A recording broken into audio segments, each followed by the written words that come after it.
이제 변화가 되는 거죠. 근데 앞으로 만약에 똑같은 사건이 재발된다면 거긴 정말 국민적 분노에 직면하게 되는 그렇죠. 거거든요. 네네. 그럼 어떻게 되냐면 사망자가 줄어요.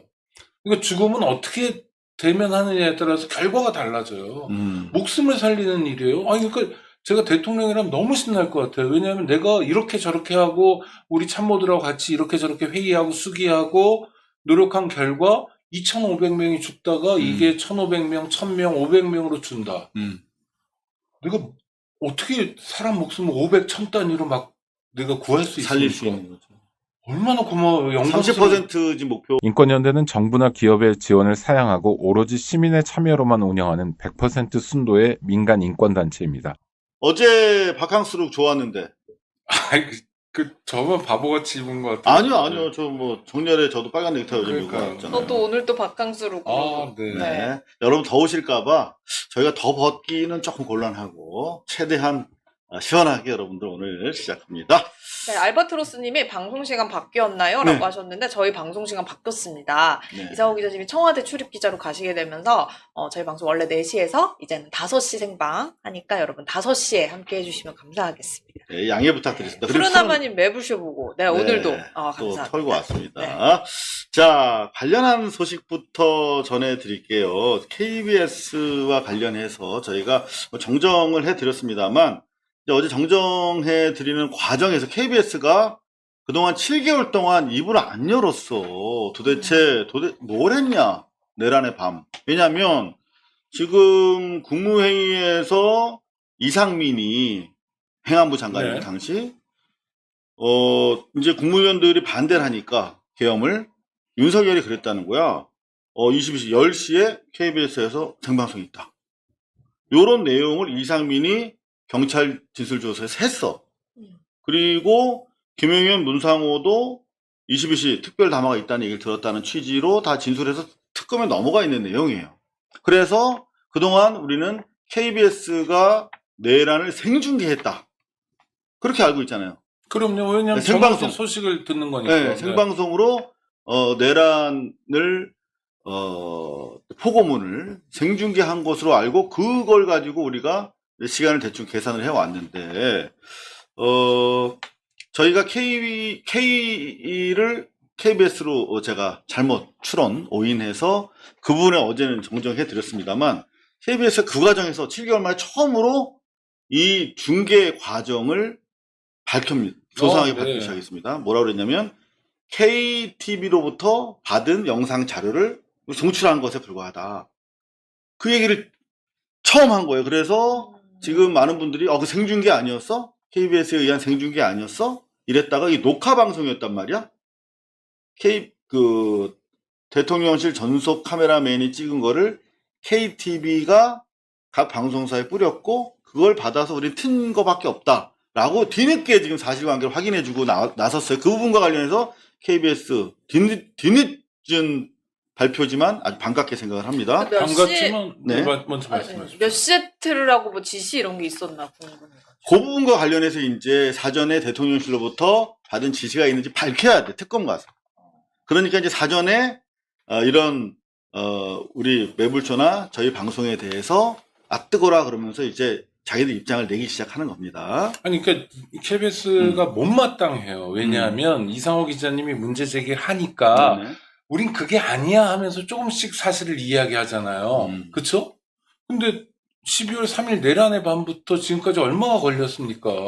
8개월 가까이 돼가고 있잖아요. 여태까지 KBS라는 중요한 국민의 방송이 아무 말도 안 하고 딱 닫고 있다가 뭔가 자기들에게 공격 또는 비판이 있을 것 같으니까 사회적 비난이 있을 것 같으니까 아니야 하면서 진실을 얘기하는 건 국민의 방송이 가져야 될 태도는 아니죠.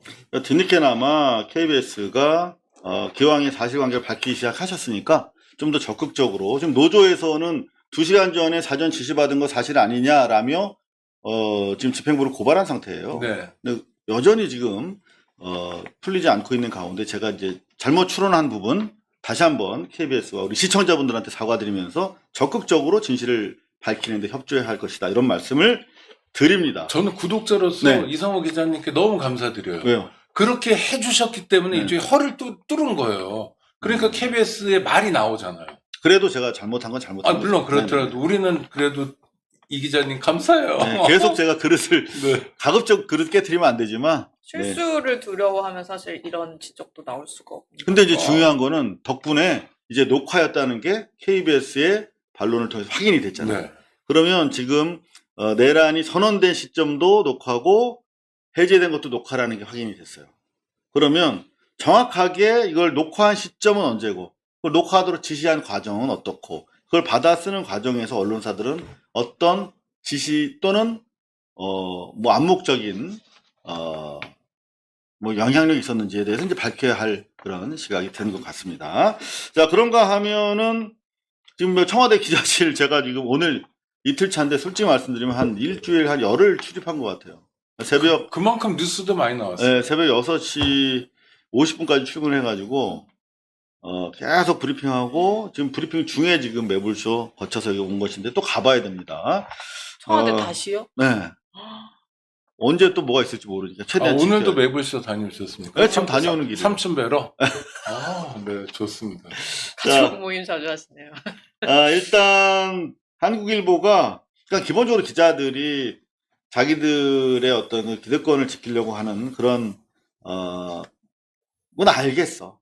근데 여하튼 제가 이제 언론 개혁을 부르짖으면서 뭐 기레기 있다, 뭐 언론에 대해서 비판적이고 공격적인 멘트를 많이 했잖아요.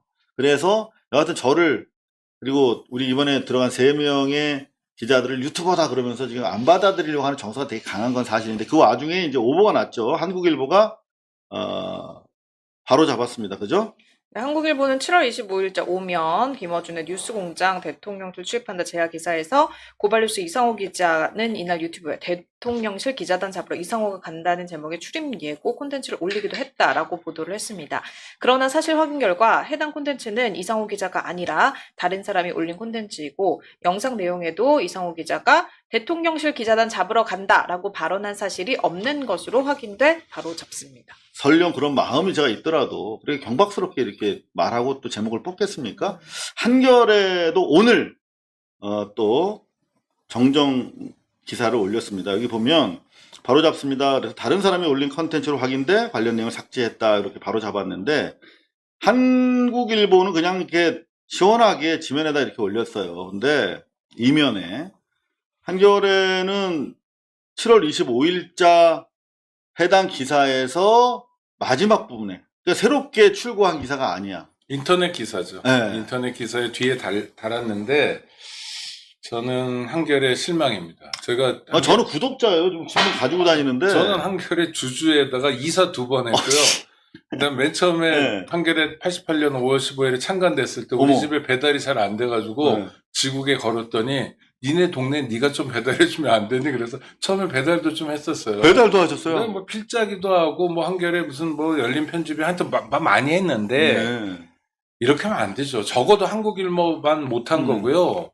한겨레가 어떤 언론인데 정말 최초의 국민주 언론이고 국민들이 민주화 투쟁 과정에 만들어냈는데 이렇게 하는 건 부끄러운 일입니다. 이거 어떤 데스크의 결정인지 모르겠지만 이렇게 하면 안 되죠. 이러면 어떻게 되냐면 아유 이거 주인 없는 회사의 단점만 부각되는 거 아니야? 싶거든요. 그렇게도 볼 수가 국민이 있겠네요. 주인이라는 건 어떤 면에서 주인이 없기도 하는 거잖아요. 그러니까 지들이 주인이니까 이러는 거 아니야? 너무 오만한 거 아니야?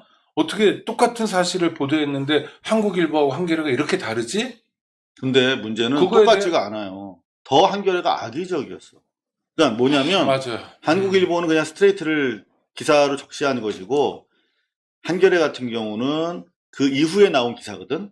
그래서 한국일보 해당 문장을 인용하면서 실제로 홍보수석이 뭐 기자들을 조롱하거나 그런 행위에 대해서 엄단하겠다라고 하는 취지의 문장 다음에다 이 기사를 올린 거야. 이 문장을. 맞아요. 이상호 기자가 엄단 대상이 되는 그렇죠. 구도로 그 일본 말로 야마를 잡았죠. 근데 더 나쁘죠. 그 홍보수석의 멘트는 그대로 남아 있어 지금. 근데 그 아래 문장만 삭제한 거예요. 그러니까. 그래서 7월 25일 기사 밑에다 이게 딱 붙여놓은 거야. 그러니까 저는 한참 못 찾았어. 누가 보내주더라고. 네. 근데 지금 더 골 때리는 건 뭐냐. 이 바로 위에 있는 문장이 뭐냐면 이게 한겨레. 그 안철수가 겸공과 우리 뉴스 취재 편의점 그리고 저희 고발뉴스 세 기자를 비난하면서 올린 아주 긴 문장을 그 해당 기사에다가 쓰고 있거든요. 요 멘트가 다 안철수 멘트예요. 자, 한번 읽어보실래요? 이들의 출입 이유는 분명하다. 기자실에 자리 잡고 비판적인 질문을 하는 기자는 소위 좌표를 찍고 질문 영상을 자신들 채널에 조리돌림하면서 웃음거리로 만들 대변인에게 정부 홍보용 발언을 할 수 있도록 질문을 서비스하기 위해서라고 했다고. 이게 안철수 진짜 이 허위 사실에 입각한 이런 조롱 쪽 문장이 계속 이어집니다. 이게 마지막 문장인데도 이렇게 화려해요. 근데 이 바로 그 문장, 이 안철수의 인용이 왜 필요한지도 모르겠고, 안철수의 지적을 동의하지 않는다면, 한겨레에서. 구태여 안철수의 인용을, 저 악의적인 허위사실에 입각한 주장을 쭉 이렇게 열거해주고, 그 밑에다가 바로 잡습니다. 인정하기 싫은데 제가 한겨레를 좋아하니까. 네. 근데 이거는 한겨레 입장에서 안철수가 자기네가 하고 싶은 말을 한 거예요. 그렇죠. 대신 코테이션 따는 건 다 보는 그런 거지. 거거든요. 네네. 자기가 하고 싶은 말을 하필이면 안철수가 했네 그래가지고 한 거예요. 한겨레가 안철수 수준으로 전락해버린 겁니다. 아니, 과연 이 안철수의 이런 허위사실에 입각한 악의적인 주장을 일말이라도 한겨레가 정말 동의하고 있는지 정말 정식으로 묻고 싶어요. 그 누가 대답할까요? 우리 시청자들께서 네. 정치부장 둘 다 아는 친구들이긴 한데. 네. 자, 이렇게 간단하게 라운드업을 해드리고요. 하나 추가로 말씀드리면 이제 개헌 방송 시작과 끝이 녹화였다는 사실이 드러났으면 정밀하게 시간부터 시작해서 그 경위를 확인해야 되는데, 저희가 12월 4일 날 보도해드렸던 내용이에요. 이게 무려 12월 4일 날 바로 다음 날 저희 고발뉴스는 현장에서 계속 여러분들 가장 적극적으로 내란 세력들의 일거수일투족을 고발해 왔는데, 여기 보시면 24년 3월 26일 12월 4일 새벽 3시 26분에 촬영한 것으로 보이는 계엄 해제 영상에 썸네일이 이렇게 있습니다. 요거는 촬영, 이제 KBS에 의해서 밝혀졌죠. 대통령실 전속 카메라맨이 찍고 KTV가 송출한 것이라면 KBS가 그렇게 확인해 줬으니까, 그럼 요거는 이제 전속 카메라맨의 디스크죠. 디스켓이라고 하나? 그 카드 네. 파일에 오전부터 쫙 찍은 것들 이후에 있는 썸네일입니다. 그럼 여기 칼라바가 언제부터 뜨냐면 새벽 3시 21분 뜨고, 요거는 이제 오전 11시 20분 그 전날 것 같고, 도대체 이 1시간 이전부터 계엄 해제와 관련돼서 촬영이 이루어진 거예요. 발표는 4시 27분인가? 1시간쯤 뒤에 하고 있잖아요. 그럼 또 이 시간, 1시간 동안 또 어떤 짓을, 제2의 내란을 계속 준비하고 있었던 것인지 그 내용도 밝혀야 되는 거죠. 연합뉴스입니다. 네, 여인형, 계엄 당일 전시 예산 지시 정황, 2차 계엄 준비 의혹. 이거 어제 기사인데요. 이와 관련된 내용들도 계속 우리가 좀 지켜봐야 될 것 같습니다. 자, 기왕에 방송가 얘기가 나왔으니까 MBC 얘기 좀 할게요. 이거 완전 오늘 희대 코미디로 기록되고 있는데, 파이낸셜 뉴스입니다. 네. 아나운서 출신 맞냐? 배현진, 소정의 절차 헛발질에 문해력 논란. 이 영상을 보셔야 뭔 말씀인지 아실 것 같아요. 짧은 쇼츠입니다. 한번 보세요. 문화부 장관 내정자 최희영 내정자를 공격하는 과정에서 나온 얘기예요. 자, 도대체 소정하면 우리가 알고 있는 소정이랑 달라. 최종으로 최대 절차를 거쳐 적법한 과정, 소정의 절차를 거쳐 적법한 과정으로 취업했다라고 해명을 하셨더라고요. 맞습니까? 소정의 절차라는 말도 웃기죠. 보통 취업생들은 소정의 절차를 거치지 않습니다. 엄청나게 고난의 절차를 거쳐서 취업에 성공합니다. 특히 네이버 같은 곳에는. 그 소정의 절차라고 하는 거는 간단한 절차를 거쳤다라는 뜻이 아니고 외부 미디어가 설정한 그 채용 프로세스를 다 거쳤다라는 말씀을 드리는 거고요. 소정의 절차를 거쳐 적법한 이거 심심한 사과 그런 거 있잖아. 소정을 약간 작을 소로 한 거죠. 이게 원래 바소자, 정해진 네. 바대로라고 하는 뜻인데 바소가 아니라 자골소자로 알고 있었던 거야. 이런 어휘력으로 되게 나름 높은 자리까지 갔네요. MBC 앵커까지 했어요. 세상. 그 사람 어떻게 뽑아요? 참. 제가 어디 그때 출장 갔었나. 아니, 그 무식하면 용감하다고. 음. 정말 심각한데, 야, 이게 무슨, 확인도 안 하나요? 자기가 무슨 말 하는지도 모르나요? 그렇게 자신만만한가요? 어떻게. 자, 이제는 다시 기사 제목 한번 읽어봐 드릴게요.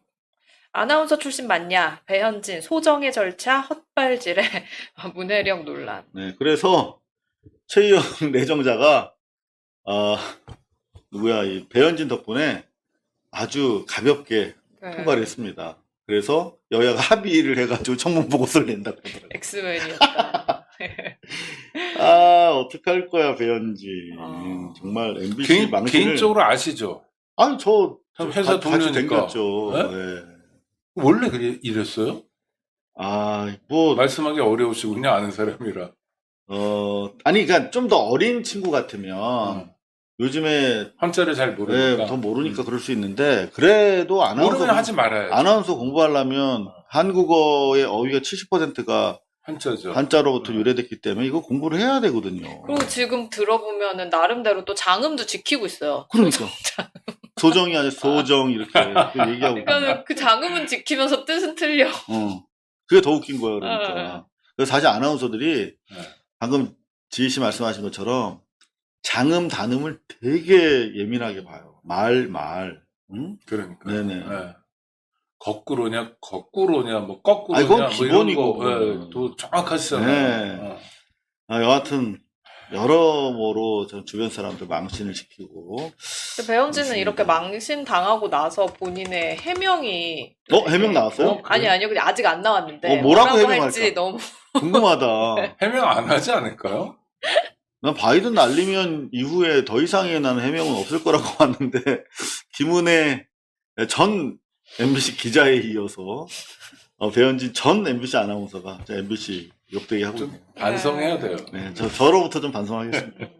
혹시 이제 그 다른 뜻을 열심히 찾고 계시진 않을까? 저는 그 그럴 생각을 수 있어. 합니다. 네. 한번 찾아보자. 국어 영번에 들어갔어. 소정이 가지고 있는 다른 뜻이 또 있을 수도 네. 있어. 뭔가 아주. 자글소를 써서 소정이라는 단어가 있긴 하죠. 쓰는 게. 없네. 꺼리고 멀리하는 마음의 소정. 이게 성길소자인가요? 따돌리고 멀리하는 마음. 작은 못. 크기가 작고 아담한 정자. 작은 배. 규모가 작은 배. 야, 이거는 끼워 맞추기가 애매해요. 네. 네, 소정의 양식도 그러면은 간추린 양식이라고 지금까지 알고 있었던 건가? 그러니까 소정의 사례를 드립니다. 그러면 아주 작은 사례라고 알았구나. 자, 제가 명색이 이틀짜리지만 청와대 출입기자니까. 근데 청와대 요즘에 제가 가고 나서 더 그런 것 같은데 우연의 일치겠지만 청와대 뉴스가 너무 많이 나옵니다. 많죠. 네. 오늘도 엄청나게 많은데 지금 문제가 뭐냐면 안 써요. 기사를. 그 어마어마한 뉴스 가치도 높고 영향 파급력도 큰 기사들을 네. 거기 왜 가 있는 거야? 그러니까 아니 어제 같은 경우도 1시간 반 동안 대한민국 건국 이래 국무회의에 주된 토론 과정이 생방송됐잖아. 그러면 그 자체부터 시작해서 어마어마한 사건이란 말이에요. 마치 대통령 선거를 영상 TV 시대를 맞아서 마치 뭐 이렇게 케네디와 닉슨이 그 토론회를 벌인 것처럼 방송사적으로도 그건 되게 아주 혁명적인 사건이었잖아요. 그렇죠. 역사적인 일이었죠. 그 내용 말고 그 형식 자체 가지고도 말이 많이 하고. 그럼 내용도 와 어마어마하고. 그렇잖아요. 이미지의 어떤 정치가 시작됐다부터 시작해서 방송이 대통령을 만드는 시대가 됐다. 뭐 많은 평가가 있는데 어제 10시부터 11시 한 40분까지 이어진 대통령실의 국무회의는 단군 이래 소위 말하면 어전의 그 정승들과 왕의 애민 애족 사상과 토론이 처음으로 공개된 거잖아. 네. 그러면 그거는 여러 가지로 다각적인 평가와 찬사가 필요한 거거든. 그리고 나서 이제 내용, 그리고 정말 여러 가지 평가가 있는데 산업체 안전 문제 하나만 해도 이게 기존에 존재하던 높은 부처 간의 벽이 무너졌다라고 하는 측면에서도 이제 또 접근해야 될 것 같고, 근데 그만큼 중요성을 가지고 다루질 않아. 그냥 거기 나온 뭐 대통령이 산업체에 주식 이어지면 뭐, 주식 네. 뭐 폭락하게 해야 돼 뭐 이렇게 막 엄포만 막 낸 중앙일보 것처럼. 오늘 일면이었죠. 네. 네. 그래서 정말 좀 청와대 소식을 좀 다양하게 전달할 수 있는 포맷을 우리가 또 추가로 방송을 하나 더 만들든지 여하튼 고민을 하고 있어요. 그러니까요. 그러니까 레거시 가지고 담을 수 없는, 그러니까 레거시라는 작은 그릇에, 왜냐면 작아졌어요, 그릇이. 작은 그릇에 담을 수 없는 용량인 것 같다는 생각이 들어요. 근데 고발 실제 뉴스가 분발해 주셔야죠. 네, 분발하겠습니다. 분발르고 분발하겠습니다. 죄송합니다. 1시간 반을 했는데 네. 이걸 그대로 또 틀어줘도 재밌어. 그럼요. 네. 왜냐하면 제가 또 오늘 취재해보니까 이건 솔직히 말씀을 드려야 돼. 사실이니까, 팩트니까. 지난번에 광주 타운홀 미팅할 때 네. 그때도 그거 부랴부랴 직전에 결정된 거예요. 생중계가. 그 위험성이 있으니까. 그렇죠. 그 거기서 막 강기정 난상- 시장 이런 분들이 야단도 맞았죠. 그 다음에. 그렇지. 네. 그 웬만한 지자체장은 다 강기정 시장만 특별히 그렇게 그러니까. 네. 공격받을 사안이 아니에요. 다 누가 다 붙어도 다 공격받을 정도의 사실 상황이야. 대통령이랑 붙으면. 근데 어떻게 결론이 날지도 모르고. 그죠? 난상 토론 끝에 막 멱살잡이로 끝날 수도 있어. 이를테면. 예측할 수 없잖아요. 라이브니까. 그렇죠. 거기서 누군가가 막 구호를 외치거나, 그렇죠. 뭐, 대통령 물러나라, 뭐, 이러면 그거 어떻게 감당해요?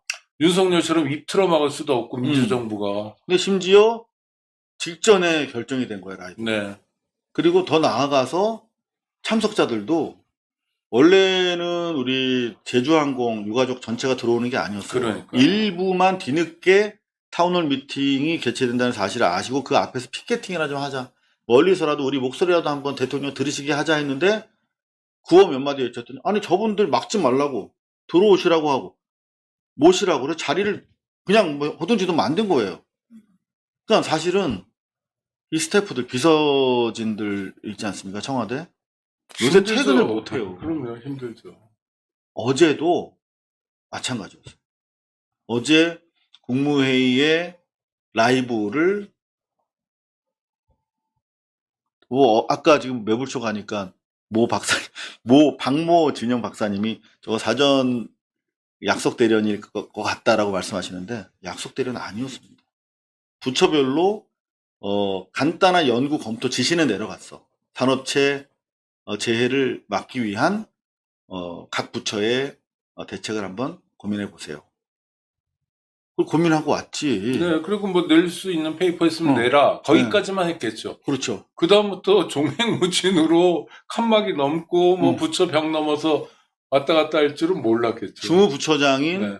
노동부 장관도 네. 이게 생중계 될 것이라는 내용을 3분 전에 고지받았대요. 아이고. 3분 전에. 그러니까 갑자기 직도 걸고 내 직을 거세요 이러잖아요. 아 그러니까 진짜 좋았어요. 네. 주무장관이 3분 전에 알았으면 사실은 요건 여러분들 뭐 충분히 수긍하시겠지만 일부 우리 그 스태프들 청와대 대통령님 그냥 모두 발언까지만 그 이후는 저 지금부터 비공개입니다. 그 사전에 이제 난색을 좀 표하면서 대통령한테 의견을 이제 충분히 얘기를 할 수 있지 않습니까? 스태프들이. 근데 대통령이 아닙니다. 요거는 대통령의 멘트는 아닙니다. 제가 그 분위기를 전해 들은 내용이에요. 대통령의 워딩은 아닙니다. 대통령의 생각은 대충 이랬다는 거예요. 이게 문체부 장관 등 2명 빼고 나머지가 다 이번에 이제 새로운 정부 하에서 임명된 장관들이잖아요. 네. 그러니까 제대로 보여드리고 싶었던 거야 국민들한테. 그리고 이 중대 재해를 예방하기 위해서 의제를 만들고 싶었던 거예요 사회적으로. 그래서 광주 타운홀 미팅 때처럼 대통령이 결단한 겁니다. 근데 어떻습니까? 결과는 성공적이잖아요. 지금 각 부처 장관들도 그리고 청와대에서 대통령을 모시는 스태프들도 예상 못할 수준에서 대통령은 내다보고 결행하고 있는 거예요. 그러니까 허둥지둥 쫓아가기 바쁜데 그러면서 하루하루 내공들이 강해지고 있다. 청와대가, 우리의 청와대가. 그런 것들을 이틀밖에 안 됐지만 느낍니다. 국민 입장에서 음. 정말 감사하고요. 특히 유력 기업에 다니는 사람들도 뭐 산재 때문에 걱정하기도 하고 심지어 어처구니 없이 돌아가시는 경우도 있고 맨홀 사건 뭐 이런 것도 계속 빈발하잖아요. 모 기업 뭐 SPC도 그렇고 또 이번에 저 포스코 ENC도 그렇고 그런데 정말 바로바로 입장이 네, 나오잖아요. 경종을 울리고 이제 변화가 되는 거죠. 근데 앞으로 만약에 똑같은 사건이 재발된다면 거긴 정말 국민적 분노에 직면하게 되는 그렇죠. 거거든요. 네네. 그럼 어떻게 되냐면 사망자가 줄어요. 그러니까 죽음은 어떻게 대면하느냐에 따라서 결과가 달라져요. 목숨을 살리는 일이에요. 아니, 그러니까 제가 대통령이라면 너무 신날 것 같아요. 왜냐하면 내가 이렇게 저렇게 하고 우리 참모들하고 같이 이렇게 저렇게 회의하고 수기하고 노력한 결과 2,500명이 죽다가 이게 1,500명, 1,000명, 500명으로 준다. 내가 어떻게 사람 목숨을 500, 1000 단위로 막 내가 구할 수 있습니까? 살릴 수 있는 거죠. 얼마나 고마워요. 영광스러운 30% 목표를 제시하셨는데 네, 영광스러운 일이죠. 사실 이 정권, 권력이라고 하는 게 결국은 그 우리가 특정 현상이나 세상을 바라보도록 하는 시각을 제시하는 행위거든요. 권력 행위라는 게. 뭐 가치라든가 규범 같은 걸 세우는 일이기도 하고. 그러니까 여태까지 지난 윤석열 정권 하에서는 정권의 시선을 강조하고 강제하잖아, 우리한테. 예? 빨갱이는 죽여도 돼. 반국가 세력은 완전히 제거해도 돼. 이런 시각을 계속 불어넣고 무비판적으로 휩쓸려가는 사람들이 많잖아. 근데 이제 우리 시대의 가치, 우리 시대의 관점은 돈보다 사람이고, 물론 우리는 경제도 살려야 되지만 더 이상 일하러 갔다가 죽어오는 일은 없어야 된다. 내가 애들한테 아빠 이제 방송하고 올게 라고 하고 그럼 와야죠. 방송 끝나고 집에 와야 돼요. 고발뉴스 뉴스 비평하러 갔는데 거기서 그냥 죽어서 와. 그게 무슨 방송이야. 그게 무슨 먹고 살자고 하는 일인데. 앞으로 그런 일은 있을 수도 있어 라고 지난 정권에서는 뭉개왔잖아. 있으면 안 돼! 라고 하는 시선, 우리의 눈높이, 기준을 확실하게 어제부로 세운 거예요. 이제는 어느 누구도 사람들을 고깃값, 똥값으로 사람의 죽음을 재단할 수 없게 되는 세상이 된 겁니다. 어제부로. 그거를 그렇게 1시간 반 동안 리얼타임으로 보여준 거예요. 정부가 노력하면 네. 죽음을 줄일 수 있대. 죽음 행렬을 막을 수 있다는 게 군대에서도 보여줘요. 전두환 때 한 해에 3,000명씩 죽었어요. 군대 의문사. 아니 의문사만 아니라 여러 가지 그렇다, 다 앞에서. 근데 지금 100명 이내로 줄었습니다. 게다가 지금 죽는 사람들이 한 7, 80명 정도인데 병이 있잖아요. 병사가 있고 그다음에 간부가 있잖아요. 장교와 부사관. 누가 더 많냐면 장교와 부사관이 더 많아요. 돌아가시는 분들. 네. 그러니까 놀라운 진전을 한 거예요, 우리가. 그동안 군의문사 이런 거 통해서 많은 분들이 싸우고 문제 제기하고 이러면서 군이, 그러니까 우리가 의무복무를 위해서 아들을 군에 보냈는데 죽어서 돌아와요? 말도 안 되잖아요. 어떻게 키운 생태 같은 자식들을. 맞아. 근데 그 그게 청춘을. 그러니까 그게 민주화의 성과예요. 민주주의가 밥 먹여주냐? 밥 먹여줘요. 민주주의가 우리 목숨도 지켜주고 그거를 이재명 대통령이 보여주는 거예요. 민주주의란 뭐냐면 산업재해를 줄여주는 거다. 일하러 가서 죽지 않는 세상을 만드는 거다. 완전히 제로가 될 수는 없더라도 지금처럼 많이 죽지 않도록 하는 거다. 가급적 우리가 노력을 해서 좀 줄여보는 거다. 이런 거를 생중계로 보여주니까 막 떨려요. 지금. 너무 좋았어. 네, 너무 떨리고 고마워요. 그리고 이제 나 이렇게 어용이 되냐. 나 진짜. 이건 어용이 아니라 네. 지대 정신에 우리가 함께 하는 겁니다. 네. 그러니까 저 같은 경우 어제 이제 청와대에서 그걸 보면서 제가 막 재빨리 여기저기 막 전화도 돌려봤어. 그랬더니 이게 좀 리얼이라는 거야. 뭐 불안하더라고 저는.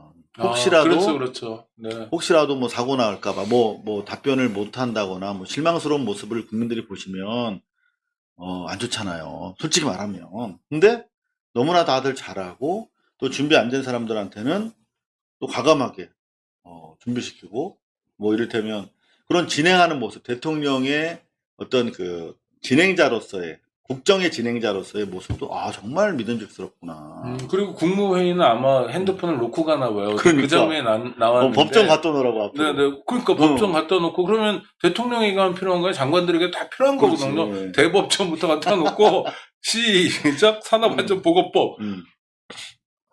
그럼 야 이게 법령이 허점이 있었구나. 여기는 이리 많은 사람들이 모르는구나. 나도 그렇구나. 우린 반성해야 된다. 라고 대통령이 직접 자기 육성으로 얘기하는 거예요. 그럼 그건 고쳐질 확률이 높죠. 그래서 당정 협의를 통해서 이거 이렇게 실효성 있게 가자. 그럼 그게 10명, 20명 또는 100명, 200명의 목숨을 살린다. 떨리죠. 사실 거기에 5명인가요? 국회의원이잖아. 네네. 현직 의원이잖아. 네. 더구나 안규백 장관 같은 경우는 지금 위원장 출신 선수들이 다 높잖아. 그렇죠. 네? 네. 그러면은 바로 이제 입법 연계에 있어서도 대단히 효율적인 사실은 지금 캐비넷이거든요. 총리도 그렇고요. 네, 총리도 네. 그러시고. 그래서 정말 이게 생산성 높은 회의가 되겠다. 어제 그 회의 몇 시간 한 줄 아십니까? 몇 시간 했습니까? 우리는 1시간 반 그거 네, 그랬죠. 중대재해처벌법과 관련된 실효적인 대안. 이거를 법도 바꾸자 그냥 산업자 안전법이라고 하든가 그런 얘기까지 다양하게 모든 게 네. 다 나와. 근데 1시간 반을 더 했대요. 도시락 까먹으면서 김밥 까먹으면서. 그 네. 김밥이요 또? 아니, 정확한 메뉴는 모르겠어. 네. 네, 이번에는 안 밝히신 것 같은데. 자, 진짜 장관도 이제 아무나 못해요. 대통령도 그렇지만 옛날 우리 MB 때 네.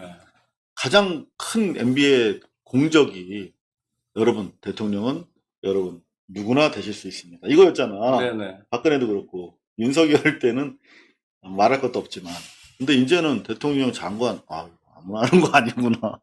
그러니까 청문회 무서워서 장관 못하겠다라는 말은 지나가고 국무회의 무서워서 장관 못하겠다. 과로가 힘들어서 장관 못하겠다. 이런 말 나올 것 같아요. 진짜요. 근데 저는 어떻게 이렇게 노련하지? 그러니까 지금 2달 된 대통령이잖아요. 2달도 안 됐죠. 아직 안 됐어. 근데 윤석열 취임 기간 동안 한 것보다 더 많은 일을 했다라고 얘기하시더라고요. 너무 노련해. 국민들이. 네.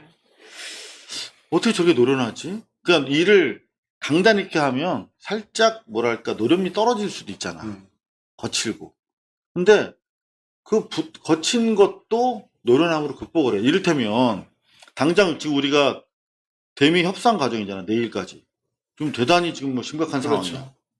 그러니까 여기서 지금 내란 세력, 내란당을 비롯해서 기득권 수구 매체들 지금 관세 협상 가지고 조지려고 딱 이러고 있잖아요. 네. 오히려 박수 치고 힘내라고 격려를 시켜줘야 되는데 일본보다 못 나오기만 해봐. 그렇죠. 아니 재벌 회장도 다 미국 가가지고 조금이라도 보태려고 그러는데 우리가 힘을 보태야 돼. 야당이. 솔직히 말하면 저는 우리 옛날 우리 그 티셔츠처럼 광화문에 모여서 우리 지금 응원이라도 해야 돼요. 아니, 농민단체들이랑 가서 미 대사관 앞에서 시위도 하고 그랬더라고요. 그렇지. 시위하실 분들 하시고 아니면 또 옆에서 이렇게 문화 축제처럼 우리 한국 팀, 코리아 팀 힘내라 라도 해야 될 판인데 지금 수구 매체들 보면 난리 나서 실패를 바라는. 네. 그러면서 또 준비하고 있는 두 번째 카드가 뭐였냐면 봐라 니네 미국이랑도 결국은 친하게 못 지내고 배신당하고 있지. 이번에 나경원 등이 가가지고 막 또 미국 흔들고 왔잖아. 근데 두 번째 카드는 친중으로 그 프레임으로 지금 밀어붙이려고 그랬단 말이야. 네, 이재명 정부를. 친북, 친중. 반미. 이미 시작이 됐단 말이에요. 경기일보 보시면. 주진우, 대미 협상 중 친중 행보라니 국익 안중에 없나? 대미 협상 걸고 갑자기 친중 행보를 해. 그 뭔가 봤더니 이 지금 이제 당대표 경선 토론 과정에서 정청래 박찬대 이재명 대통령 중국 전승절 참석해야. 자, 토론 과정에서 중국 얘기 나왔어. 이런 얘기 충분히 할 수 있잖아. 근데 이거 가지고 또 이제 우리 민주 진영과 관련해서 중국 트랩을 딱 걸었단 말이야. 그러면서 김문수는 오늘 기사입니다. 네, 이재명 정권은 반미 친북 친중 반일 정권. 악질적이지 않습니까? 주진우 의원실에 거울 하나 보내드려야 돼. 그 사람 자기를 좀 봐야죠. 근데 국익 안중에 없다고 그랬잖아요. 음. 진짜 국익 안중에 없는 사람이 주진우, 김문수 같은 자들 아니에요? 그렇죠. 당권 경쟁하면서 이상한 소리 하고. 네. 지금 저는 한미 협상 과정에서 이재명 대통령과 정부가 굉장히 잘하는 측면 중에 하나가 뭐냐면 이재명 대통령 언급조차 안 해요. 그렇잖아요, 지금. 네? 그러면서 어제 강유정 대변인이 뭐라고 그랬냐면 국민의 알 권리도 중요하지만 국익이 먼저다 이거. 맞아요. 네. 그래서 브리핑 못 해드린다. 좀 답답하지만 죄송하다. 우린 최선을 다한다. 그리고 막 날라가잖아요, 미국으로. 그다음 기업도 마찬가지 아닙니까? 기업들 보고 가자고 이재명 대통령이나 이재명 정부가 권했을 거 아니에요.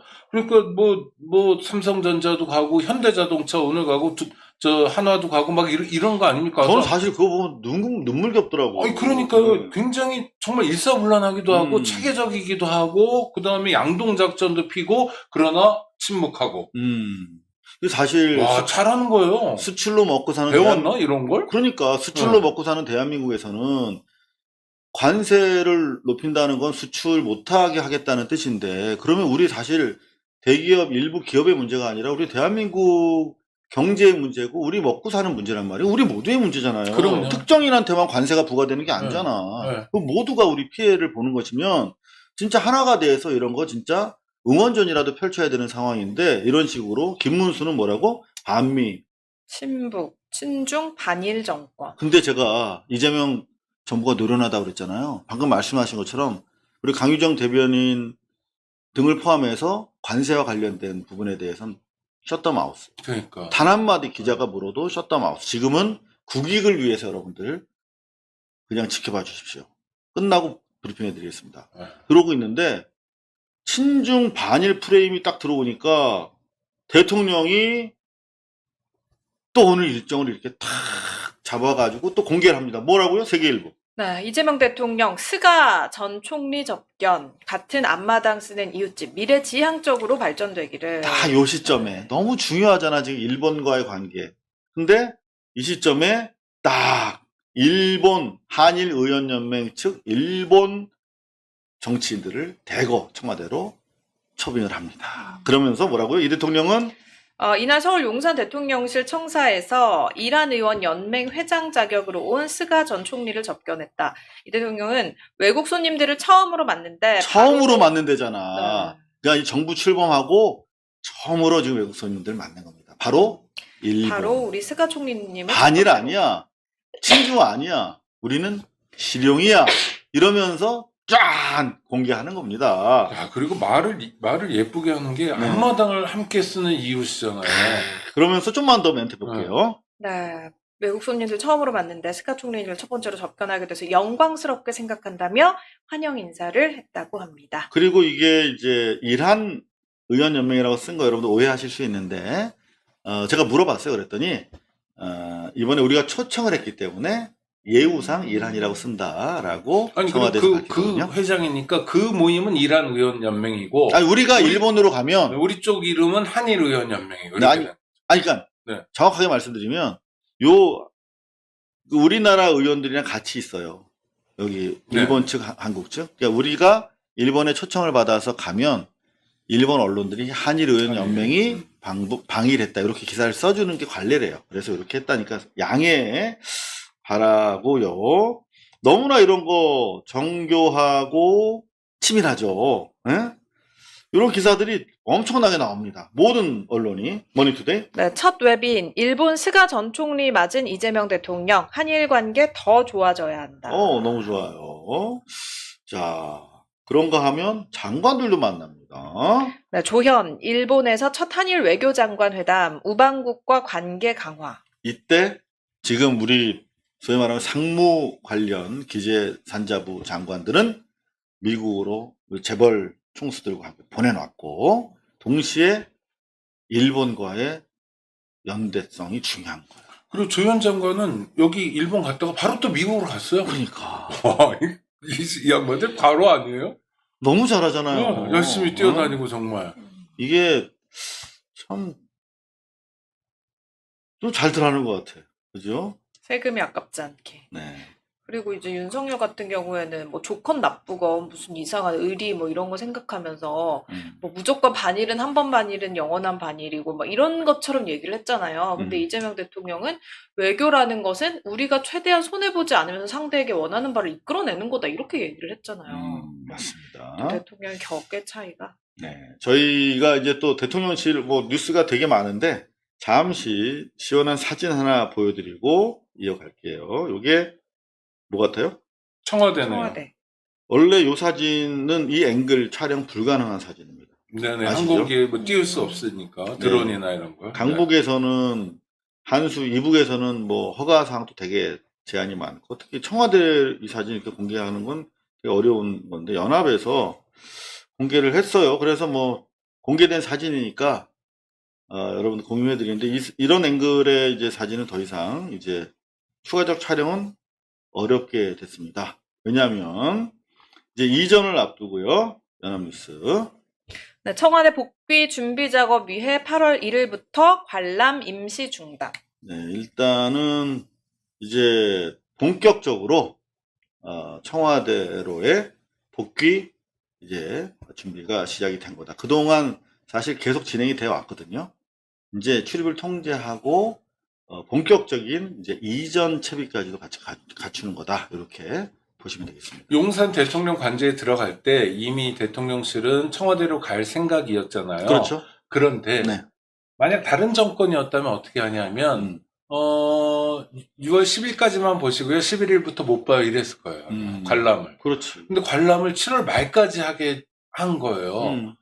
지난 정부가 한 일이지만 맞습니다. 그래도 보시고 싶은 분들이 있으니 국민 위주로 생각하는 거죠. 왜냐하면 공사를 하더라도 리모델링을 하거나 보안 점검을 하더라도 하루라도 빨리 하는 게 안정적인데 그렇지. 2달을 기다렸다 하는 거예요. 이런 결정. 이게 디테일이거든요. 국민을 중심에 놓는 결정. 왜 자꾸 박수 칠 일만 하지? 나 근데 비판이 직업인데. 그 이면을 보면 사실은 주요 시설이 있어요. 그죠? 네네, 그렇죠. 그러니까 우리가 소위 말하면 벙커라고 부르는 네네. 그 벙커에 대해서는 전부터 지금 작업이 이루어져 왔던 걸로 알고 있습니다. 그런데 이제 이전에 공개됐던 부분들은 사실 크게 많이 훼손된 것 같지는 않다는 거예요. 네네. 그래서 지금부터 최대한 오랫동안 관람, 기왕 문이 열렸으니까 최대한 오랫동안 관람을 하실 수 있도록 배려하고 전체적인 이전과 관련된 스케줄은 차질 없도록 진행하자라는 입장이었던 것 같습니다. 다만 이제 지하 벙커 훼손이 심해가지고 그것 때문에 원래 더 빨리 이전할 수 있었는데 상당히 지금 뭐 연내에도 어려울 수 있다 뭐 이런 얘기도 나오고 있거든요. 아마 11월 빠르면 11월 늦으면 한 12월 요 정도 되지 않을까 이렇게 생각이 듭니다. 많이 망쳐놨나 봐요. 일반 시민들이 관람하시는 곳은 크게 훼손될 이유가 없잖아요. 근데 이전하면서 그 지하 벙커를 사실 문재인 정부가 정말 심혈을 기울여서 만든 그 시스템의 복원돼 모든 CCTV로부터 시작해서 정보의 혈맥이 쫙 이렇게 통합된 그 컨트롤 룸인데 그게 완전히 훼손이 됐다고 하네요. 그러면 윤석열은 그런 데서 술 먹으면 술 맛이 난다고 그랬을까요? 왜 그랬을까요? 이해가 안 되네. 이건 뭐 짜증나는 기사니까 이제 더 이상 이 기사는 안 봤으면 좋겠는데, 그죠? 네, 민주당 용산 이전 비용 최대 1조 원, 대통령실에서는 800억에서 900억 수준이다. 네. 거짓말 했죠? 네. 1조 원, 엄청난 돈을 낭비했습니다. 그래서 지금 뭐 내란 과정에 손배소도 진행되지만 이런 것도 같이 또 손배소해야 돼. 네. 네? 자, 지금 대통령실 뭐 기사가 엄청나게 나오고 있습니다. 어제 이거 경향신문. 네, 취임사에서 내란 싹 뺀 국방일보 기강 잡아야 이 대통령 국무회의에서 안규백 장관에게 지적. 여러분들 뭐 방송 보신 분들은 아시겠습니다만 안규백 장관이 처음에는 좀 웃는 낯으로 인사하고 그랬어요. 그런데 바로 대통령이 요것도 제가 봤을 때 방송될지 몰랐을 거야, 안규백 장관은. 네. 당신 보니까 그 국방일보 내란 싹 뺐던데 기강 잘 잡으셔야겠습니다. 라고 사실은 잽을 날린 거지, 대통령. 지시한 거죠. 응. 네. 그리고 또 완전히 경색돼 갖고 이렇게. 이거 사실은 뭐 지난 정권에 임명된 사람 아직까지 있어서 이제 그런 상황인데 확실하게 좀 청산해 달라 내란 세력 뭐 그런 지시로 보입니다. 이를테면 이런 거 대통령한테 다 보고가 됐나 봐. 오늘 뭐 경공에 나온 사진을 저희가 가져왔는데요. 이 왼쪽은 네, 북 도발한다면 즉강 끝 원칙 참혹한 대가. 요게 이제 비교를 한 거야. 비교를 한 건데 취임사를 비교했나 봐요. 근데 오른쪽 우리 안기백 장관은 국민이 신뢰하는 첨단 강군 육성의 진력. 근데 사진 사이즈가 다르잖아. 이게 여전히 남아있는 군분의 윤석열의 잔재들인데. 그리고 이게 지금 똑같은 국방 일본데 이렇다는 거죠. 그러니까요. 와, 심하네요. 물론 안기백 장관 멘트가 길 수도 있어. 이게 보면. 근데 그러면 페이지 수 넘기면 되잖아. 안 그래요? 이거는 변명이 불가능한 겁니다. 변명이 불가능합니다. 그래서 이제 특진으로 장군될 수 있도록 어제 중령에서 대령까지로 그 특진 대상자를 확대하는 그런 방안들도 계속 확인이 되고 있고요. 어제 국무회의 이후에 계속되는 뭐 다행스러운 보도들도 반갑습니다. 한국일보. 네, 한화오션 470억 파업 손배 취하, 노란봉투법 취지에 노사합이 나왔다. 네, 야 이거 정말 노란봉투법 발효되기 전 아직 발효 이전인가요? 네. 네. 왜 아직 발효가 안 아니, 됐죠? 개정이 아직 안 됐습니다. 이번에 처리하겠다는 겁니다. 이번 주 뭐 다음 주. 이번 정도에. 주요? 네. 아, 국회에서. 자, 그런데 선제적으로 이런 합의가 나오면 반가운 소식이. 그럼요. 이 470억 원의 손해를 실제로 입힌 게 아니라 그렇게 과장하면서 옥죄는 거거든요. 꼼짝도 못하게. 재벌 대기업 입장에서 자원이 많으니까 뭐 사내 변호사도 있고 잔뜩 적어낸 거예요. 그게 쌍용차부터 쭉 이렇게 이어져 온 방법이잖아요. 노조 활동을 못하게 하고 노조를 탄압하게 하는 수단으로 만들어낸 거 아닙니까?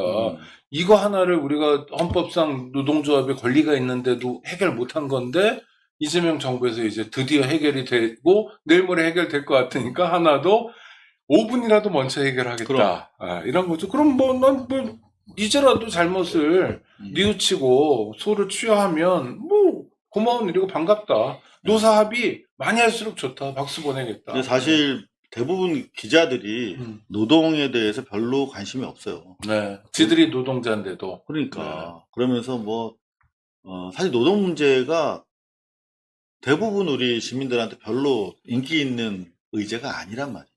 그죠? 근데 그걸 중요 의제로 만들어 주셨어. 대통령과 국무회의가. 저 같은 경우도 사실 옛날 배다로 열사 네. 계시지 않습니까? 네. 대우조선이었나? 네. 그분 현장 취재 2580에서 현장 취재 가기 전까지는 잘 몰랐어요. 이 손배 가압류의 무서움. 얼마나 무서운지. 네. 맞아요. 손배 가압류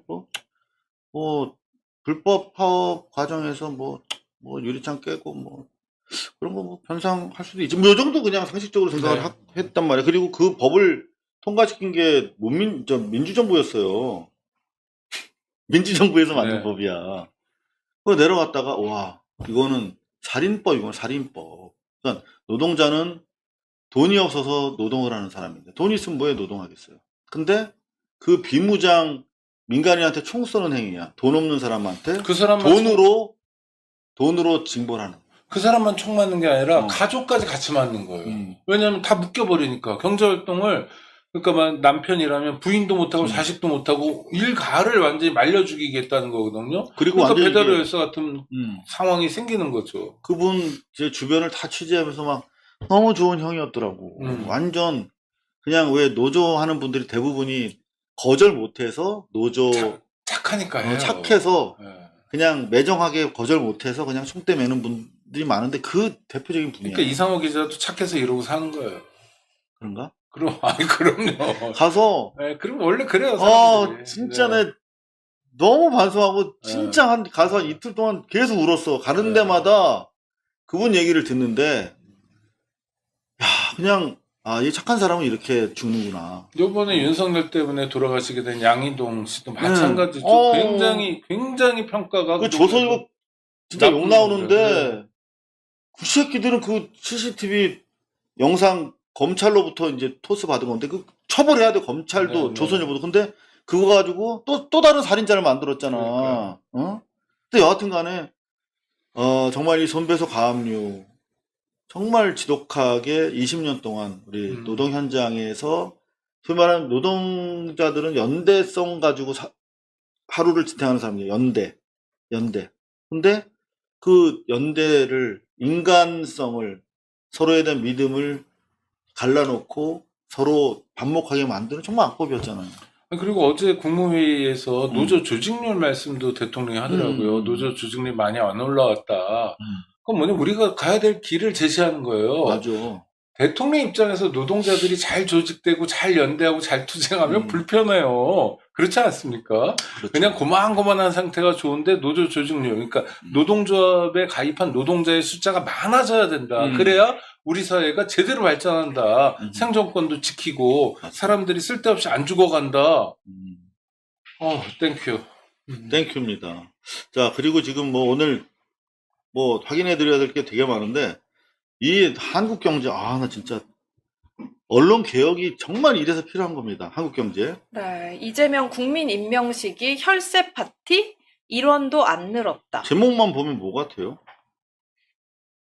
국민 임명식 하는데 물음표를 달았지만 뭔가 이렇게 근데 세금을 막 낭비하고 있다. 뭐 이런 것 같기도 해요. 네, 그죠? 제목만 보면. 제목만 보면 이상합니다. 아니, 이상한데 애매해요. 애매하죠. 네. 근데 실제로 들여다보면 칭찬해줘야 되는 기사야. 그러니까 지금 광복절 경축식 용역 예산이 25억이래요. 근데 이거는 지난 정부에서 만든 거야. 그랬겠죠. 네. 네. 그리고 그 증액된 예산도 없어. 그리고 저녁에 하는 행사는 그냥 하는 행사야. 근데 이거 가지고 그 광장에서 하는 거 그냥 하는 행사고 우리가 제일 큰 행사가 광복절 경축식인데 네. 이거 하겠다고 하는데 뭔 소리야 이게. 혈세 파티? 사실은 확인해보니 아니다는 거야. 뭐 아니라고 하면 돼. 그렇죠. 혈세 파트 아니다. 예산 절감하면서 잘한다. 그렇게 안 써주고 묘하게 써주는 거죠. 네, 저희가 광고 좀 전해드리고 좀 재밌는 소식들이 아직 좀 많이 남아있네요. 안철수의 또 코미디도 있고 이어드리도록 하겠습니다. 지금 뭐 어제부터 오늘까지 계속 안철수가 뭐 특검에서 자기를 탄압한다 이러면서 뭐 계속 언론 플레이 하고 있거든요. 파이낸셜 뉴스. 요새 막 입이 되게 독해졌더라고. 네, 내란 특검 안철수 특검 수사 정치적으로 이용 말라. 네, 이용말라. 그리고 아이뉴스. 안철수 내란 특검 출석 요청 협조 안 해. 내란 정당 낙인 시도. 이게 뭐 좀 구린 게 있나 보다. 실제로 참고인 조사를 부탁한 것 뿐이라는 거야. 이거는 민주시민이라면 진실규명을 위해서 협조해야 되잖아. 더구나 알만한 위치에 있었으니까. 뉴스원인데요. 특검 소환 문자간 안철수 내란 특검 참고인 조사 부탁한 거. 네, 안철수는 분명히 뭐 정치적 수사다 이러면서 이제 압박감을 느꼈다라고 하는 건데 실제로 보니까 이거를 문자를 깠어 보니까 특검이 완전 저자세로 부탁한 거더라고. 부탁.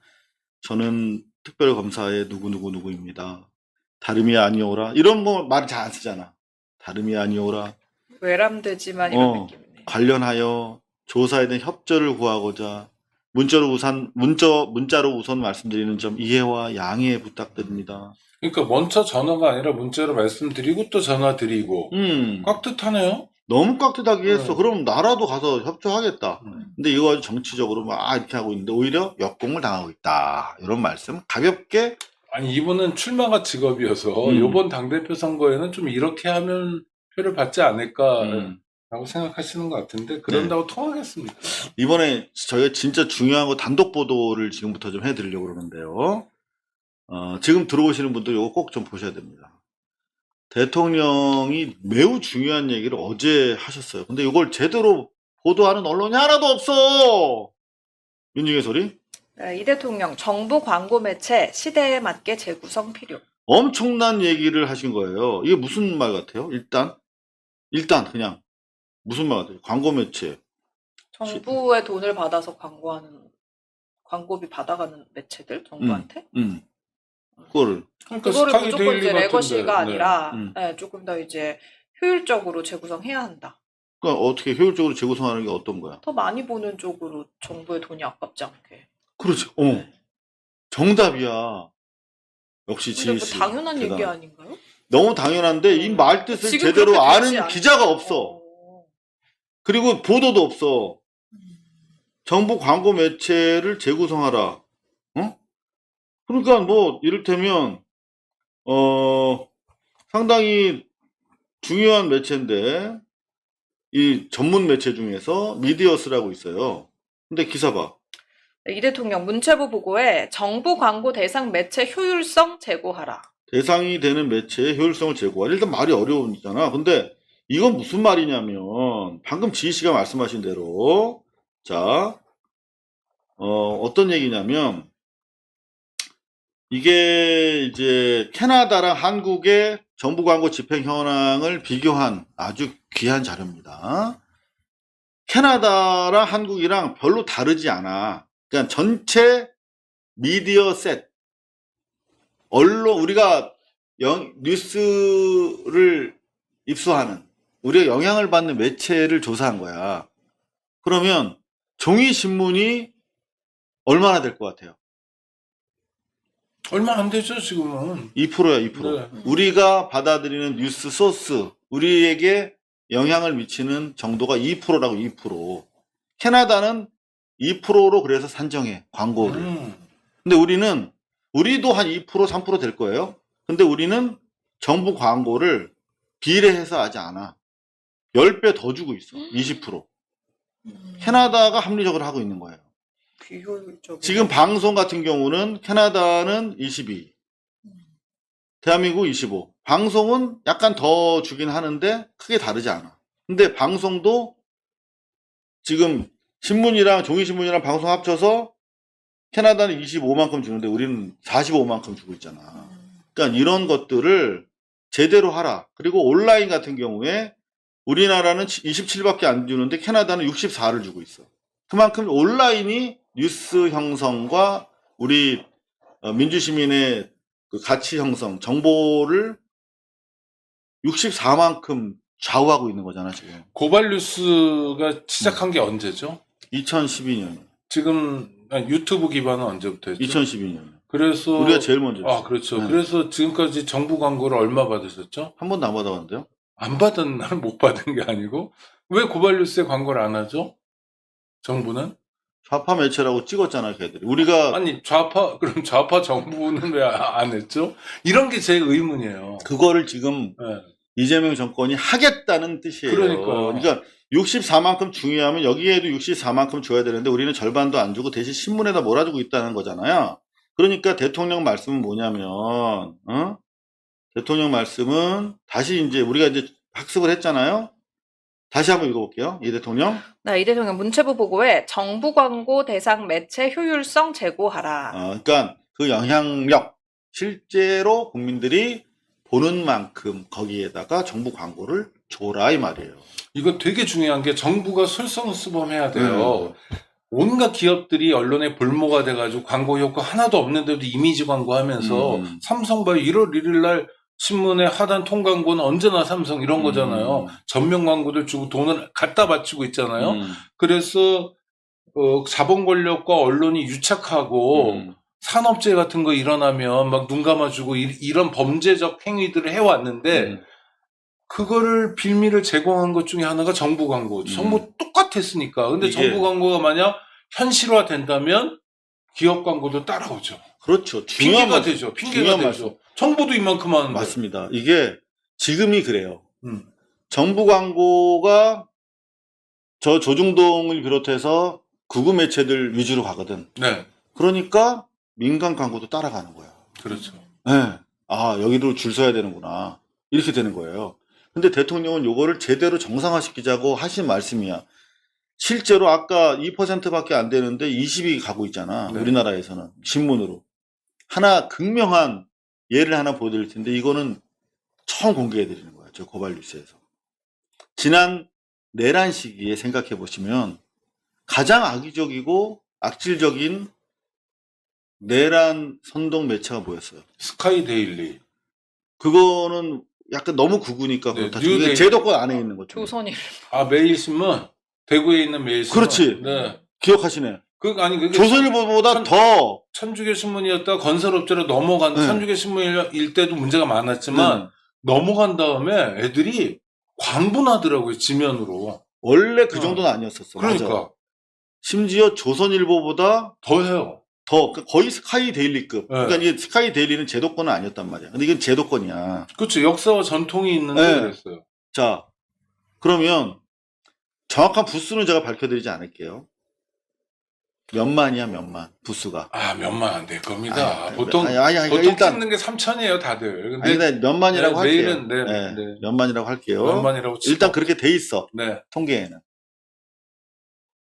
자, 대한민국에 신문 되게 많죠. 대구 매일신문 볼게요. 당시 기사입니다. 이게 내란 시기의 기사예요. 극우 유튜브 스피커된 매일신문 기자들도 부끄러워. 네. 그리고 대구 경북 지역지 매일신문 윤석열 옹호에 부정선거 음모론까지 안팎에서 이어지는 비판. 선전 기관지 같다. 네, 자, 기자들까지 막 대자보 붙이고 그랬을 정도로 엄청나게 심각했어. 그래서 보면 그 당시에 뭐 신의 한수 막 지지하는 소개하는 기사들 나오고 뭐 구테타 홍보하고 막 엄청나게 그 당시에 가장 정말 악의적인 내란 선동을 했는데 이거는 이제 대구 지역 신문이기도 한데 포탈에서 거의 항상 톱으로 떠 있었어요. 바로 그 신문인데 정확하게 말씀드릴 수는 없습니다만 몇만 대의 부수밖에 안 돼. 그런데 아까 말씀드린 정부 광고 시장이 1조 3천억 정도 됩니다. 네. 1조 3천억. 그걸 이제 언론진흥재단에서 10% 코미션 떼고 1조 2천억 정도를 분배하는데 몇 위 했을 것 같아요? 전체 이 매일신문이 몇 번째로 많이 가져갔을 것 같아요? 광고를. 신문 중에서요? 네. 일단 제가 합리적으로 추론해 보면 중앙일간지가 10개가 있잖아요. 그렇죠. 10개. 그러니까 10등 안에는 못 들어요. 일단 그다음에 이거는 지역의 대구 경북의 대표. 옛날에 전두환이가 언론 통폐합하면서 만들어낸 거잖아요. 그러면 제시도 생각해놔야 돼. 네네. 몇 등 했을지. 아니, 전 논리 전개라는 거예요. 광역이 있잖아요. 광역이. 광역의 부산보다는 대구 경북이 작죠. 네. 예를 들어서 인천보다 작죠. 네. 그러면 한 15등에서 20등 사이 아닌가요? 정확하게 말씀해 주세요. 정확하게. 그러면 제가 문과긴 하지만 16등. 16등. 네. 자, 아무리 이 작은 지역에 몇만 부 찍는 대구 지역의 로컬 신문이지만 저렇게 내란 선동에 앞장서는 거 보면 정부에서 엄청나게 지원을 받았을 것이다, 광고로. 네. 그러면 보통 몇백 등 뭐 그 바뀔 가능성이 있지만 상당히 많이 받았을 것 같다. 의심된다. 16등으로 지금 의심하는 거죠. 네. 정부 광고를. 네. 자, 지희 씨는. 저는 근데 예전에 그 10등 안에 들었다고 기억을 하고 있어. 진짜로? 네, 그때 고발뉴스에서 한번 기사를 소개를 했었던 제가 한번 것 했나? 같은데. 네. 한 5등? 와, 진짜로요? 10등 안에 든 거 확실해요. 왜냐면 우와. 그때 저희가 이거 했던 게 기억이 여러분들 놀라지 마십시오. 네. 지금 가장 최근 자료에 따르면 4등입니다. 4등. 오, 조중동 다음이에요? 조중동 다음이에요. 그 다음에 문화일보인 그리고 것도 놀라고. 문화일보보다도 더 위에 있어요. 아니, 조선하고 차이가 별로 안 나네요? 거의 비슷해요. 그리고 그 내란 직전에는 한국경제 아래에 있었어. 매일신문. 근데 매일신문, 한국경제랑 매일신문이 거의 비슷하잖아요. 와. 5등이었다가 내란 과정에 어마어마하게 활약하면서 4등으로 뛰었어. 놀라지 않습니까, 여러분? 이게 얼마입니까? 단위가 100만 원이면 100만, 1000만억, 20억, 21억, 20억. 5개월에만. 24년에 작년 네. 같은 경우는 60억 받았어. 60억. 와. 60억이면 근데 상반기가 안 끝났는데 이미 21억, 뭐 이렇게. 그렇죠. 와. 이게 우리가 상상을 초월하는 일이 정부의 이 예산이잖아요. 그 고발뉴스는 1년 매출이 21억 넘습니까? 네? 21억 넘습니까? 1년 매출이? 대답 안 하셔도 됩니다만. 그게 얼마예요 도대체 그러면? 네? 아니, 그러니까 60억 넘습니까? 1년 매출이? 뭔 소리예요? 지금 그러니까. 보지도 못한 규모야 이거는. 엄청나지 않아요? 매일신문에 우리가 아니, 사회적 부수가 기여를. 몇만 개인데 예. 우리 고발뉴스에 지금 거의 우리가 70만 구독자잖아요. 네네. 그럼 부스로도 우리가 수십 배야. 그러니까요. 어? 거기 유튜브에 그 하루에 우리가 유튜브 평균 한 50만, 60만 정도가 조회하거든요. 네. 저희 채널을. 그럼 우리 이렇게 따지면 100억 받아야 돼. 정부에서. 아닌데요. 한 250억 받아야 될 것 같은데요? 아, 전부 이거- 광고만. 야, 우와. 그리고 여기 보면 동아일보가 작년에 100억 받았으니까 야, 심하다. 지금 뉴스공장이나 매불쇼는 한 300억, 200억 받아야 돼요. 이렇게 지금 해오고 있다니까 이거를 대통령은 바로 잡자는 거야 지금. 아, 정말 나쁜 놈들이네요. 나쁜 놈이 엄청나게 많겠죠. 언론재단도 네, 나쁜 그럼요. 놈이고 네. 정부도 문체부도 그렇고, 나쁜 놈이고 언론사도 그렇고. 언론사도 나쁜 짓을 하는 거고. 와, 이거 네. 엄청난 뉴스 아니고 요거 지금 저희가 저는 충격인데. 네, 전체 화면을 못 보여드리는 건 요게 아직까지 좀 어. 중요한 문서라. 아니, 매일신문이 일부만. 조중동 다음으로 4등을 달리고 있다는 건 정말 나쁘네요. 그러니까 돈 받고 한 짓들이에요. 저 내란 선동 행위가 돈 벌기 위해서 민족과 민주주의를 팔아먹고 내란 세력과 결탁하는 선동 행위를 한 거라니까. 아, 그리고 5등이 어떻게 살구빛 조선일보가 5등이 됩니까? 와, 자. 놀랍다. 다시 한번 기사 보여드릴게요. 대통령이 하신 말씀 이제는 완전히 들어오실 겁니다. 머릿속에. 이 대통령. 네, 이 대통령 문체부 보고에 정부 광고 대상 매체 효율성 제고하라. 저렇게 부수 영향력과 상관없이 정치적 이해관계에 따라서 돈 주는 거 이제 그만해라 라는 대통령의 단호한 목소리입니다. 그러니까 신문 2%, 방송에 한 22% 정도 주면 돼. 나머지 60%, 70%는 이제 새로운 미디어, 뉴 미디어 시장에다가 골고루 배분하라 이 말입니다. 아니, 그게 근데 미래라는 조건은 있어요. 거예요. 네. 골고루 배분하는 거 좋고, 그 다음에 정확하게 네. 이게 구독자 숫자라든지 노출 숫자에 따라 합리적으로 배분하되, 위헌 세력, 반국가 세력, 내란 세력, 이런 것들 있잖아요. 거기 그다음에 주면 안 되지. 혐오나 뭐 차별을 조장하는 세력, 반인권, 이게 반헌 또는 반국가 세력이잖아요. 이런 것들. 이런 것들은 철저하게 배제, 스카이 데일리 같은데 막 광주에서 몇 군데에서 예산 지원하고 그랬던 거 아닙니까? 광고비 주고. 고발해도 1년 동안 수사도 안 하고 네, 광주 영령들을 그러니까 모독했고. 5.18을 모욕하고 뭐 북한이 5.18 했다 이런 말도 안 되는 것들한테 요거는 정돈하고 가야 된다. 맞습니다. 예, 그러니까 실제로 하되 극우 세력의 공간, 내란 세력의 공간은 없다. 이재명 정부에서. 어제 중대재해 막기 위한 대통령의 1시간 반 동안의 토론 결과 핵심적인 내용을 찾아냈어요, 대통령이. 이거는 결국 이게 구멍이었네요. 그러니까 SPC도 정확하게 저임금 구조에 기초한 12시간 연속 야근이 결국은 새벽에 잇따른 참사로 이어졌다는 걸 대통령이 야근 그리고 12시간 저임금 이거를 딱 찾아낸 거잖아. SPC랑 간담회에서 그러셨죠. 정확하게 딱 짚어가지고 문제가 해결돼 버리잖아. 아, 저 지금 말하는 거 봐요. 그러셨죠? 그랬어요. 이렇게 얘기하면 아니고 그랬죠. 네. 아니 존경하는 마음이 절로 나오는 거 어떻게 합니까? 그러니까. 우리는 뭐 나쁜 놈들한테는 우리가 나이 불문하고 우리 욕하잖아. 근데 어제 아침에 중대재해처벌법 관련된 토론에서도 1시간 반 동안 찾아낸 게 있어. 이거를 언론이 또 보도를 잘 안 하더라고. 네. 뭐냐면 왜 이게 안 없어지냐 말이야. 왜? 바로 평시에 안전 설비를 안 갖춰도 돼. 죽어도 몇 푼 안 된다 이렇게 생각하는 거예요. 사망했을 때 처리하면 돼. 응? 걸려도 페널티가 나죠. 그러니까 이거 그 설비를 갖추려면 100원이 드는데 사망하면 50원만 주면 돼. 그거 누가 이걸 하겠냐 이 말이지.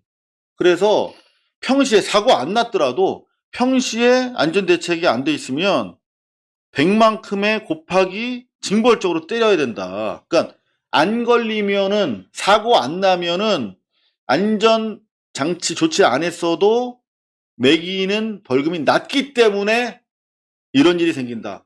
라고 정확하게 짚어내더라고요. 그럼요.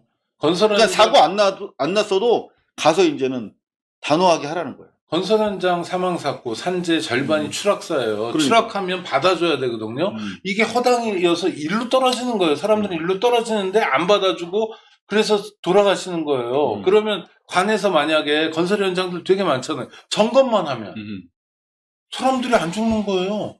그 사람들이 누군데요? 한 바로- 집안의 가장이고 다 그런 사람들인데. 바로 그래서 경제적 비용을 치르게 하겠다는 그럼요. 거예요. 그럼요.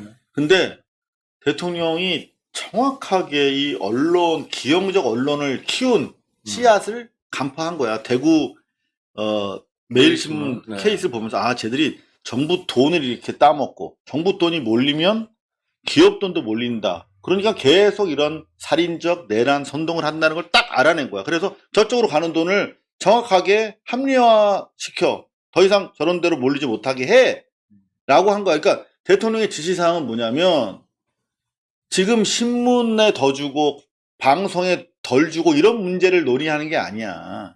2%면 신문에 2% 주고 방송 22%면 22% 주고 나머지 이쪽으로 제대로 하라는 건데 지금 아무도 이 말뜻을 이해를 못하거나 못하는 척합니다. 그러니까 무슨 말이냐면 아, 신문에 많이 갔으니까 방송에다 줘. 이런 식으로 서로 자기 유리한 대로 해석을 하는 거야. 네네. 자, 이 미디어스라고 하는 전문지는 대단히 전통이 있고 네, 언론 비평으로 유명한 제대로 된 곳이죠. 언론 전문지야. 근데 방금 매체 효율성 제고하라고 하는 지시를 뭐라고 기사를 썼냐면 저 요 얘기하려고 이렇게 길게 했습니다. 쟁점, 가장 핵심 사항을 이 언론은 이렇게 보고 있어요. 네, 쟁점은 언론재단의 정부 광고 독점 대행에서 방송통신 부분을 떼어내 한국방송광고진흥공사 코바코가 맞도록 하자는 내용이다. 네, 요렇게. 정부- 예, 이렇게 하고 있어요. 그러니까 아이고. 신문에서 많이 먹지 말고 신문에서 먹는 거 방송적이 좀 나눠줘. 라는 걸로 이해를 하고 있는 척 하면서 기사를 쓴 거예요. 아, 이거는 모르는 게 아니라 의도적으로 보이는데. 근데 이거는 사실 그 이면에는 정치권의 이해관계가 있어요. 네. 정치권에. 제가 누구라고 말씀 안 드리겠는데. 네, 뭐 떠오르는 사람이 있긴 합니다. 근데 이재명 대통령 성남시장이나 경기도지사 때도 언론 홍보비를 이렇게 썼어요.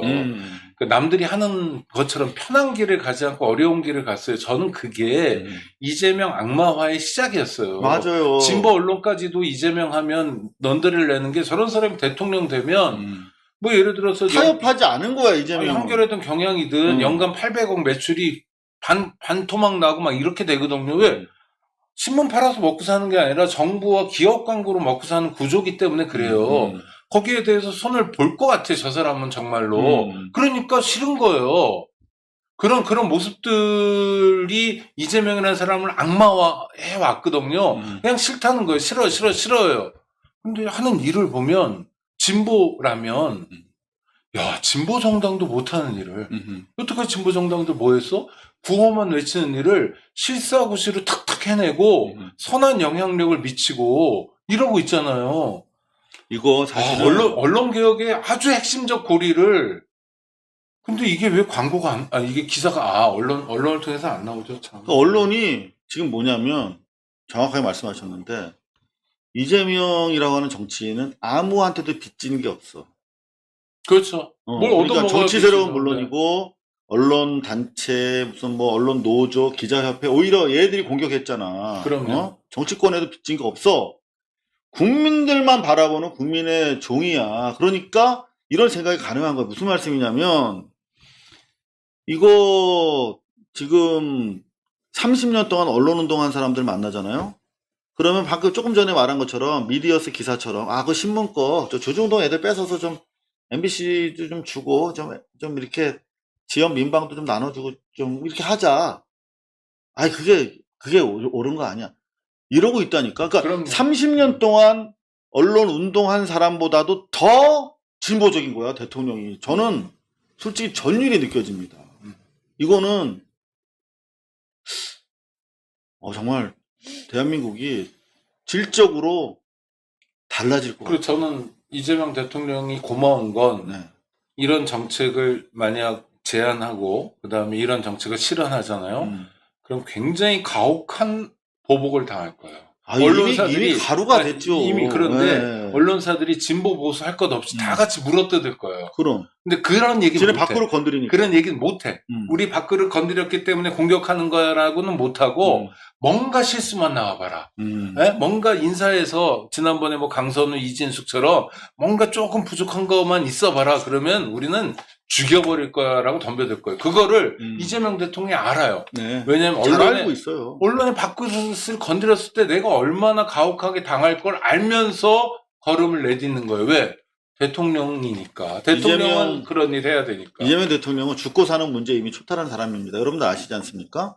언론개혁도 저는 반드시 해낼 거라고 생각합니다. 지금 이 언론개혁 삿발을 딱 잡는 첫 삿발을 잡은 거예요. 언론개혁 관련해서 유일하게 처음 한 거예요. 그러니까 그 지난번 방송 3법 같은 경우는 사실은 공약하긴 했습니다만 지금 부차적인 거예요. 22%. 진짜 밥그릇은 이거죠. 이게 이제 핵심적인 거예요. 그거는 그냥 정상화시키는 것에 불과한 겁니다. 근데 개혁이라고 할 거면 요 정도가 돼야 개혁인데 정말 그래서 제가 지금 청와대 출입기자로 지금 이틀째 활동하고 있지 않습니까? 사실 이런 우리 인터넷 기자협회의 명예를 회복하는 정상적인 하나의 조치에 불과합니다만 30년 동안 언론 개혁과 기자 카르텔 척결을 주장해온 저 같은 문제투성이 진짜 하자마는 저들이 봤을 때 기득권 언론들이 봤을 때는 정말 어찌 보면 두려운 존재죠. 근데 기자실에 들였어. 이거는 사실은 정무적 감각으로 보면 대통령이 이런 결정하면 안 되죠. 근데 더 큰 언론 개혁의 뜻을 품고 있기 때문에 제가 생각하는 것보다 더 앞서 나가 있어요, 대통령. 그래서 저는 이미 언론 개혁은 시작되고 있다. 그런 이재명 대통령을 지키기 위해서라도 이재명 정부를 성공시키고 우리 내란 세력 종결시키고 척결하고 새로운 민주주의 만들기 위해서라도 악의적으로 저희들을 공격하고 있지만 열심히 버티고 살아남아서 반드시 이재명 정부 성공시킬 수 있도록 지킬 수 있도록 현장에서 노력하겠습니다. 짧게 한마디만 하면 종이신문들이요. 네. 많은 신문이 발행부수가 3,000부인 데가 많아요. 그건 어디냐면 기업하고 정부에만 보내는 거예요. 볼 사람 자기들도 안 봐요. 그게 중요한 게 아니니까 이건 뭐냐면 광고를 싣기 위한 하나의 수단인 거예요. 종이신문이. 그럼요. 광고주들. 그러니까 기관장님 방 앞에 들여다보지도 않는 신문 20개씩 이렇게 쫙 제호만 보이게 하고 물론 자기 욕하는 기사 쓰면 보겠죠. 그런 언론들이 얼마나 많은데 거기에 우리의 혈세가 세금이란 게 어떤 돈입니까? 국민들이 정말 피땀 흘려 번 돈으로 국가에게 한 푼 두 푼 모아준 돈을 그런 언론 재벌들 먹고 살게 하려고 기레기들 먹여 살려 온 거잖아요. 이거를 누구도 사실은 두려워서 건드리지 못했는데 이재명 대통령이 칼을 뽑은 거예요. 네, 맞습니다. 위험한 칼을. 그 보도가 박수 치고 싶어요. 어제부터 하나도 안 나오잖아 지금. 진짜. 언론에 저희만 유일하게 언론이랑 지금 해서 것들은 보도 안 하죠. 저희가 유일하게 지금 이걸 진보 보수가 말씀드리세요. 다르지 않아. 그러니까 이게 약간 여론이 될까봐 무서운 것 같아요. 그러니까요. 그런데 대통령은 하십니다. 저희 함께 고발뉴스 해나가겠습니다. 오늘도 함께 해주신 오창희 국장님 감사드려요. 네, 고맙습니다. 불러주셔서. 네. 네. 그리고 진심으로 이런 얘기를 나눌 수 있는 게 너무 떨려요, 가슴이. 하고 싶은 일들이잖아. 벅차죠. 네. 아니, 진짜 광고 정상화 좀 해보자. 그래도, 고발 뉴스만이 아니라 열심히 하는데, 다만 100분의 1이라도 광고 좀 해보자. 효과는 100배인데, 1000배인데, 왜 이거 정상화 안 하지? 이 카르텔에서 왜 벗어나지 못하지? 이러면서 무슨 진보지, 우리가? 민주화 운동 했다는 게 도대체 뭐지? 이런 불만과 의문이 있었는데, 이게 하나씩 풀려나가, 성과를 봐야 되지만, 풀려나가고 있다. 방향을 잡고 있다. 행복해요. 발전적인 얘기를 할 수 있다는 게 굉장히 의미가 있습니다. 네, 오늘도 지희씨 너무 수고하셨어요. 네, 목5281님께서 슈퍼챗 10만 원 또 어이구, 보내주셨네요. 감사합니다. 이상호 기자님 덕분에 개몽들 기자들 쏟아지길 기대합니다라고 얘기를 해주셨는데요. 슈퍼챗 오늘도 함께 해주시고 응원해주신 분들 모두 감사드립니다. 네, 다시 한번 요 제목 보여드릴게요. 이제 우리만 알아. 이거 어느 언론도 안 쓰고 있어. 이 대통령 문체부 보고에 정부 광고 대상 매체 효율성 제고하라. 되게 어렵게 썼잖아. 이거 되게 좀 더 쉽게 쓴 게 민중의 소리인데 정부 광고 매체를 시대에 맞게 재구성 필요하다. 이제 우리는 알고 있죠. 얼마나 이게 무서운 우리가 희망해왔던 언론개혁의 첫 삽을 우리 잼프가 뜨셨는지요. 저희 고발뉴스 함께 하겠습니다. 시청해주신 여러분 감사합니다.